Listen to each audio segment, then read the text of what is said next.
All right, good morning, Patriots. Trish with First Blood. Good morning. Rock and roll. All right, today we are definitely going to be talking about taxes. Got an article that came across my desk this morning, says 12 surprisingly bad things about living in a state with no income tax. And well, we're just going to have to chew into that little dose of copium and explain why that is some psychotic propaganda. Let's do this.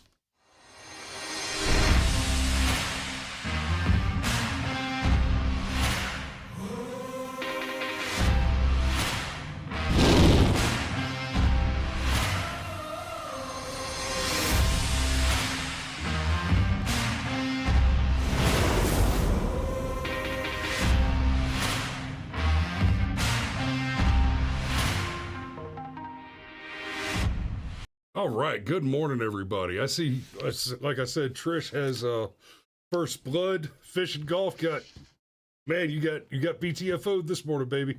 And His Majesty joins us, as does Cindy D. Good morning, y'all. Thanks for joining us this morning. Okay, so here's the article. The headline is 12 surprisingly bad things about living in a state with no income tax. And I cannot wait to go line by line. 12. Wow, that's a lot of bad stuff to think about. That should be interesting. But let's take a moment and step back and remember that the federal income tax was created by the 16th Amendment, 1913. And that gave us the federal income tax and the IRS, both of which are unconstitutional activities, unconstitutional actions, according to the Constitution prior to the 16th Amendment. It took an amendment to the Constitution to create the income tax. And I want you guys to remember that when the income tax of the 16th Amendment was proposed and voted on, the through line was this income tax will never exceed 2% of income and will only ever be applied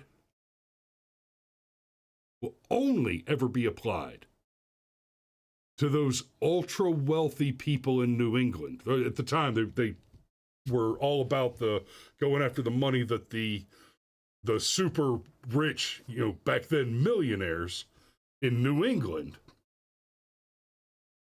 It's only ever going to hurt a few people. And you, Mr. American average voter, are never going to be one of those people. By 1920, just 7 years, everyone was paying income tax, and the top marginal rate was 90%. Now, we've come back from that dramatically over time, but the lie broke almost overnight. Today, your federal income tax is collected from you through payroll deduction. For most of us, right? Anybody out there working on a W-2, your payroll, your federal income tax comes out of payroll deduction. Guys like me who are private entities, independent contractors, sole proprietors, your 1099 guys, we end up writing a check for taxes, and it's a frustrating thing to do. But the reason that most of you, the most Americans who get paid on with a W-2 tax form are charged through payroll deduction is it used to be that you did have to write a check. You'd get a bill and you'd write a check, right? And they wanted you to pay straight out based on your income, but reporting was spotty. I wish I'd had time to find the article or the story. You have to kind of dig for it. They've gone out of their way to suppress the story. Oh yeah, Dad, we're not even going to have time to get as far as the 15.25% for SSA today. There's you pay so many taxes.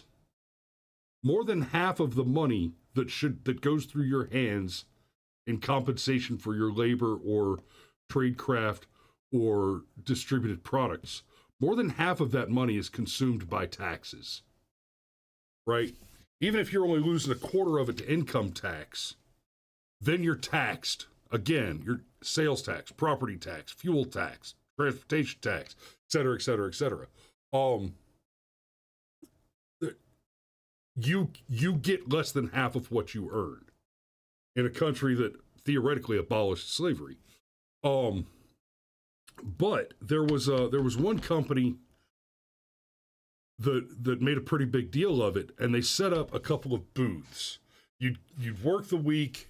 At the end of the week, you'd stop at the first booth, and they'd give you your pay stub. You go to the next booth, and they'd give you your pay in cash. And then you'd go to the next booth, and there was somebody there whose job it was to tabulate the taxes you owed on the pay you'd made that week. And so you would have to take the money that they had just handed you and hand back a stack of it. Now, when that was going on, that was after we had hit the 90%, reeled it back in. You were paying a lot less in income tax than you are today. And again, I'm having to run this one off the top of my head for time's sake. And that caused such outrage that the response was, okay, we go to payroll deduction. Because if you never see the money, if the money is never in your hands, you don't notice it, at least not as much when it leaves.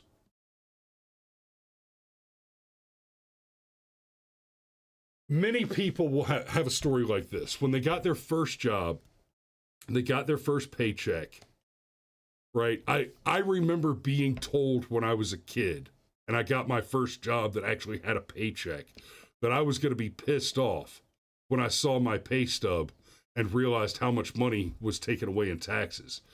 Back then, I had always done something to make a little money here and there before I was old enough to get a job. You know, I'd shovel driveways, I'd cut grass, I'd do a little something to keep me in Logger and Legos, because, I mean, when I was 14, Sergeant Major certainly wasn't going to pay for my beer and cigars. I had to figure that shit out on my own. Sorry, old man, love you, but, you know, and it was a fair position for you to take. I'm not going to be buying my boy beer and cigars when he's 14 either. But, you know, there it was. And then I was able to get my first job.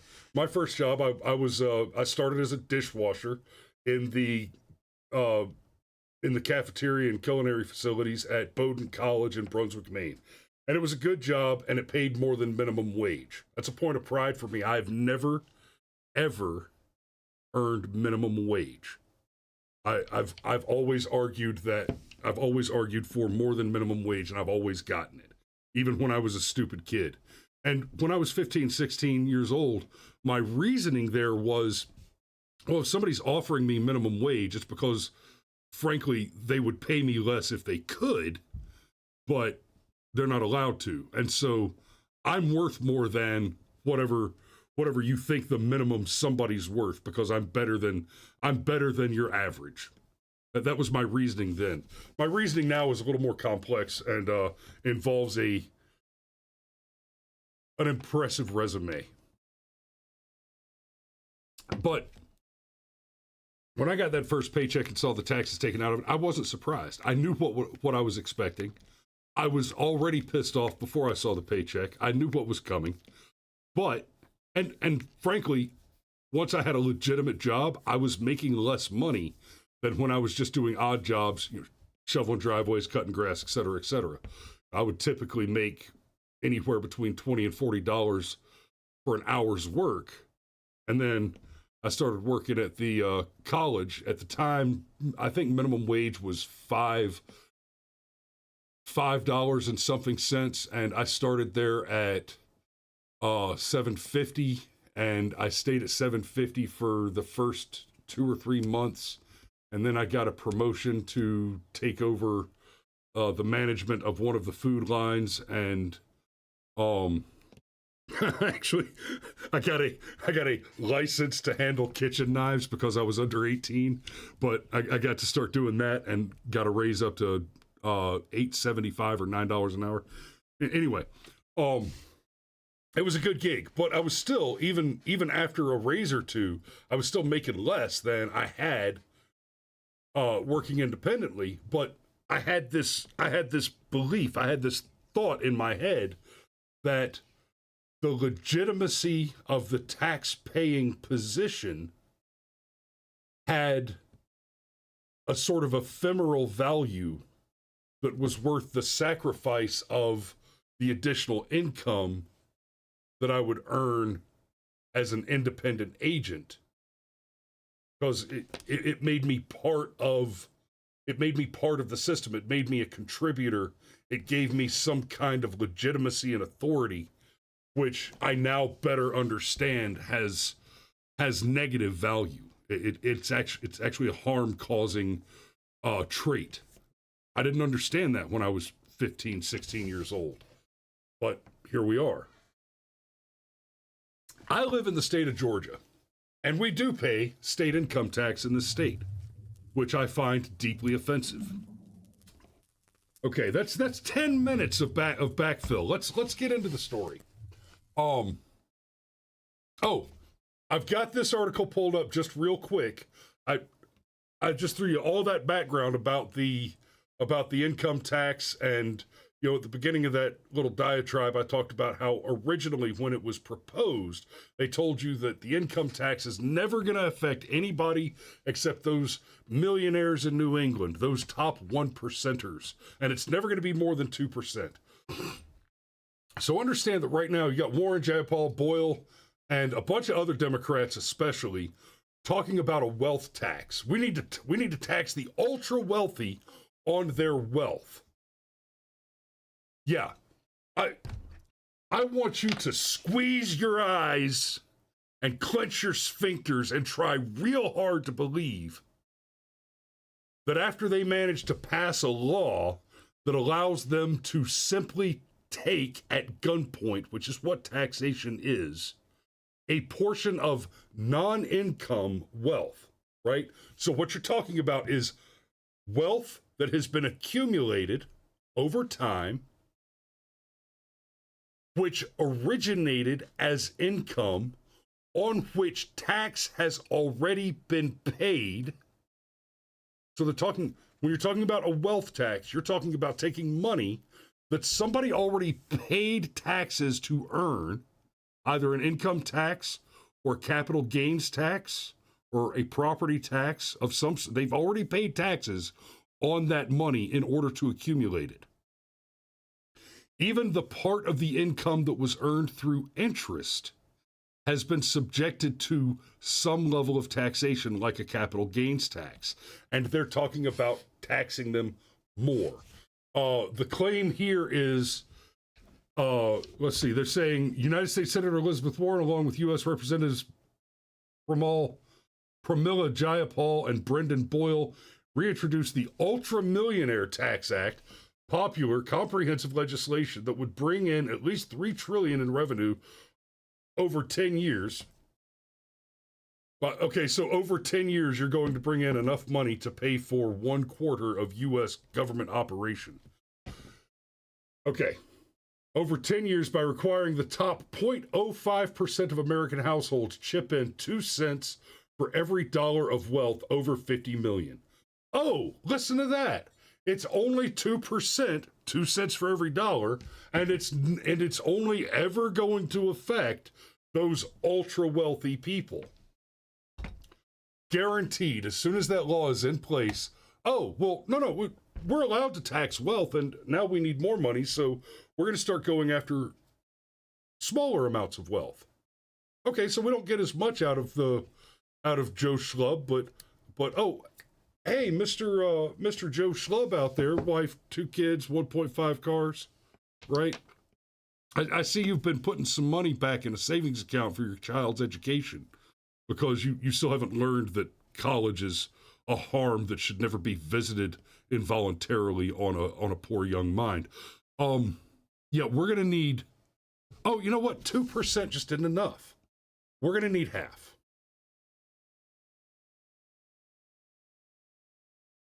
Well, no, I understand it's your money, but think of all those poor little uh, starving terrorists in a foreign country that can't afford chicken nuggets. You don't want those poor little terrorist children to starve, do you? Yes. Yes, I do. But not only do I like my money, I have a national security and tactical interest in the privation of America's enemies. Let them starve. Keep your hands out of my pocketbook.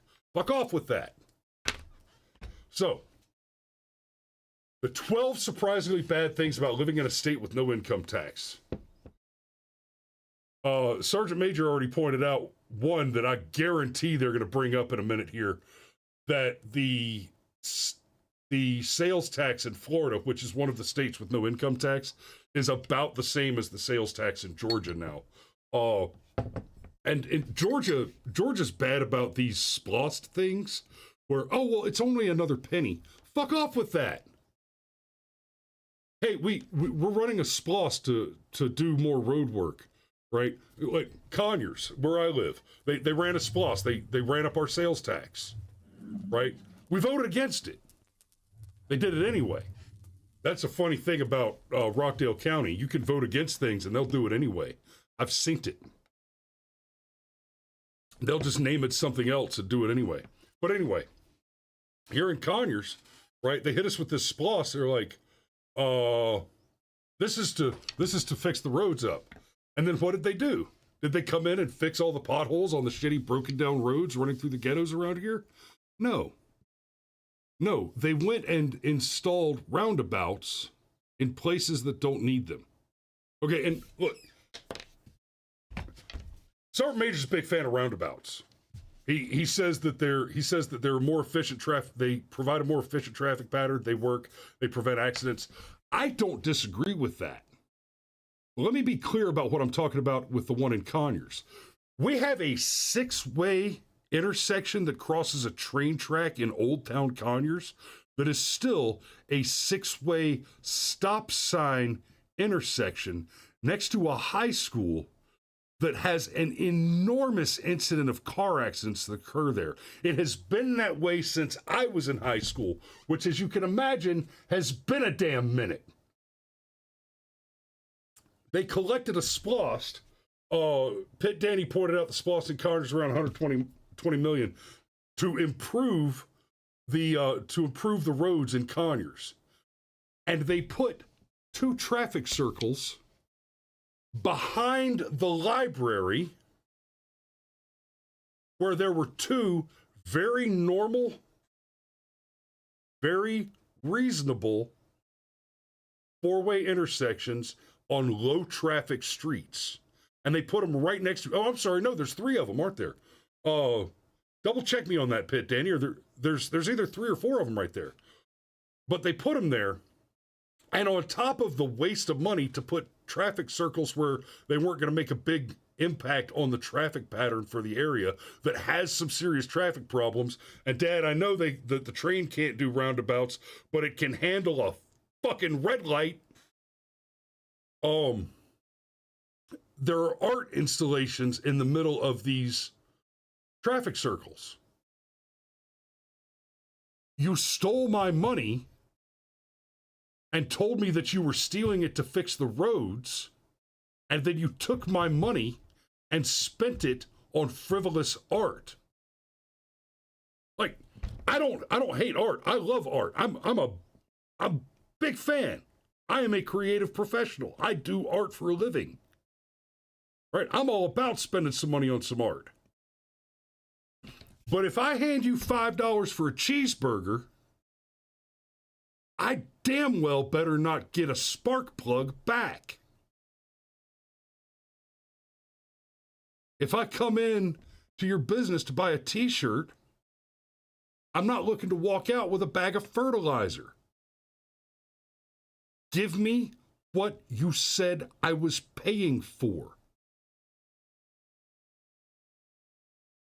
I came in to buy stamps and you gave me a book of matches. What the fuck? Get your shit straight. I'm sorry, okay,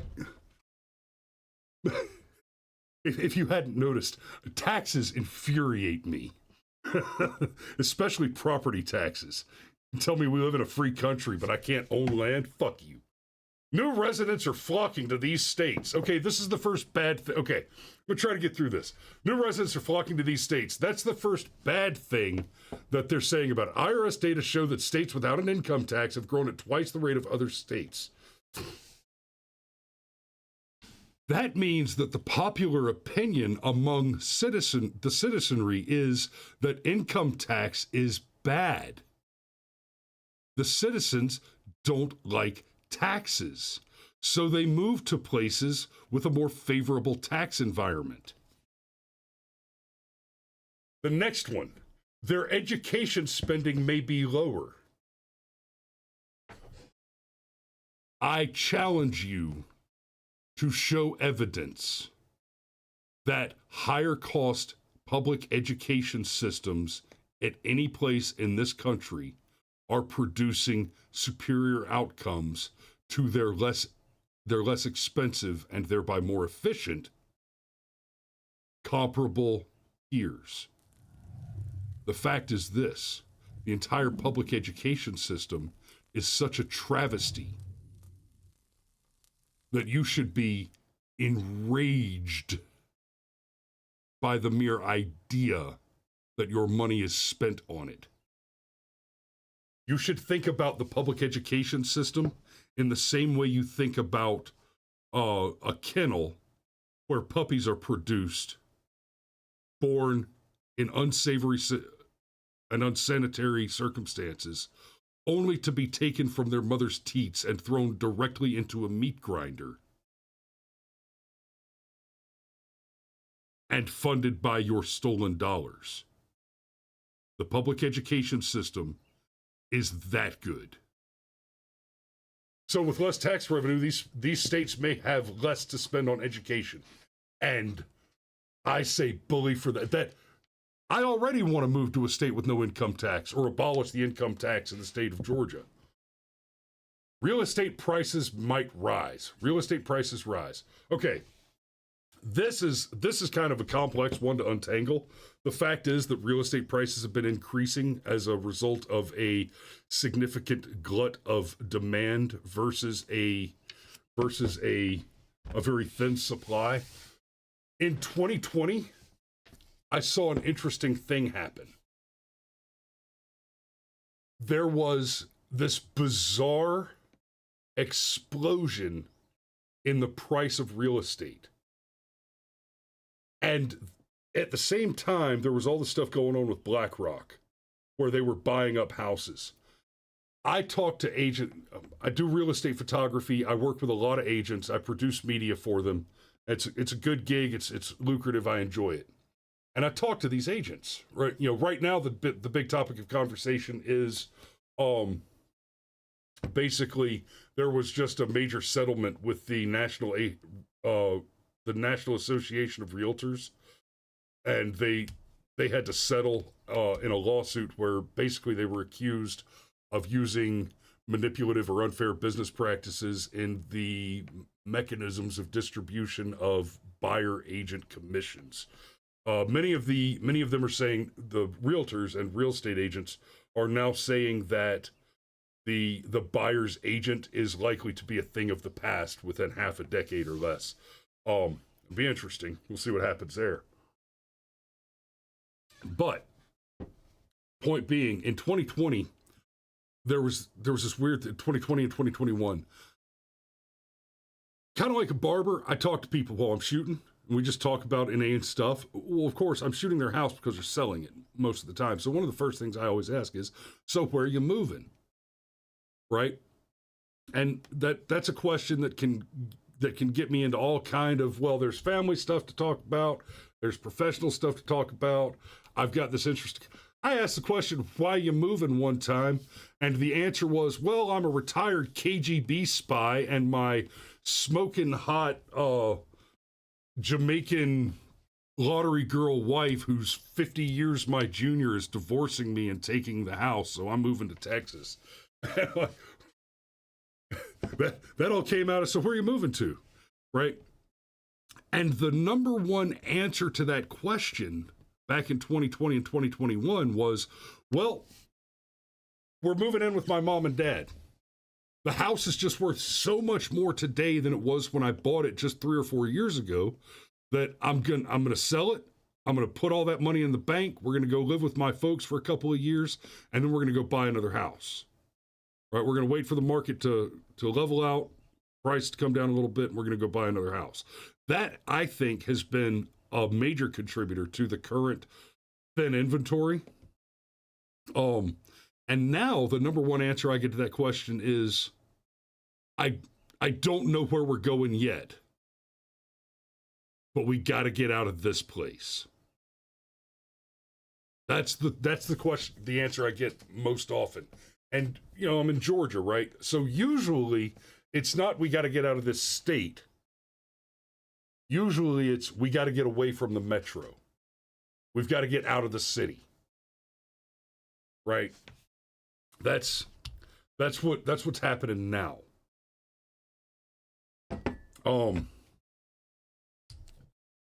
It says job growth may be hampered. When you have a massive number of people moving to a state, the economy will grow, but it may not grow fast enough to keep up with the new population. Employment growth has lagged behind population growth in no income tax states. Consequently, jobs for those between the ages of 24 and 55 have grown more slowly in these states. Bullshit. I'm gonna need to see some serious statistics on that. Historically, every time there's a major tax cut at the federal level or at the state level, there is a correlated increase in tax revenue to that entity every time without fail. That is because when you unleash that capital, the free market thrives with it. The free market makes money. And so you get so if the government gets a smaller slice of a bigger pie, then the smaller slice of the bigger pie is bigger than the bigger slice of the smaller pie, right? By percent. Sales tax could be higher. Yep, there it is. Sales tax should be higher. Sergeant Major pointed out that, and we did a whole diatribe on that, the sales tax in Florida is about the same as the sales tax in Georgia. You'll pay more at the pump. Maybe. I have my doubts on this one. Another place states without an income tax. Another place states without an income tax will make up the differences at the pump. Okay, you'll see a high gasoline tax in some of these states, including Washington State, which is 49.4 cents per gallon. Okay, Washington State is full of communists. Of course they're charging $0.50 a gallon. Sergeant Major says, I think the article was written by AI with a liberal bias. I think you may be right. Property taxes are higher. That I'm going to have to see some evidence on. It says Texas and New Hampshire have two of the highest property tax bills in the entire country. I doubt that. The lowest is Hawaii. The bullshit. This is just a lie. This is just false. That's absolutely false. Like, one of the big controversies when Donald Trump was talking about slashing taxes, federal income taxes, etc. One of the things that he did was he did away with the ability of states like New York and California to file for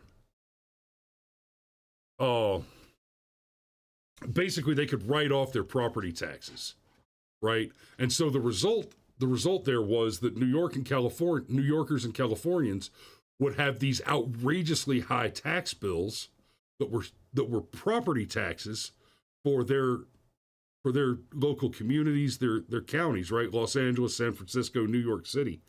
So Los Angeles, San Francisco, and New York City were getting these huge tax bills out of high-value landowners, and then those high-value landowners got to write off those tax bills against their federal income tax.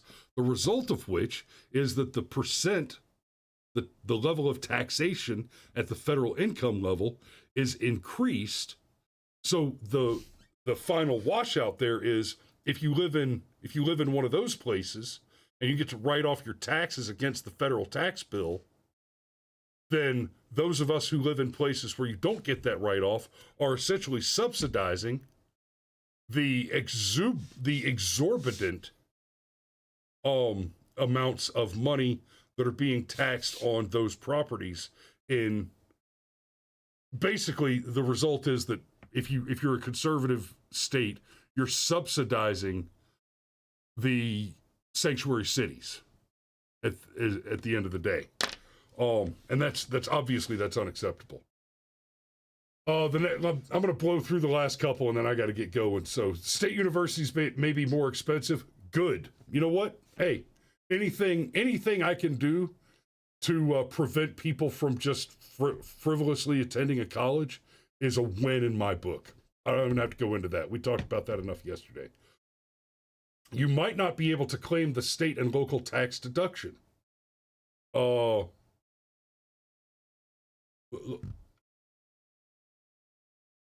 would rather not pay taxes than have a deduction that's worth less than the value of the taxes I paid. Right? There could be a bigger burden on lower income residents. Okay, fuck them. Get a job. Lower infrastructure spending.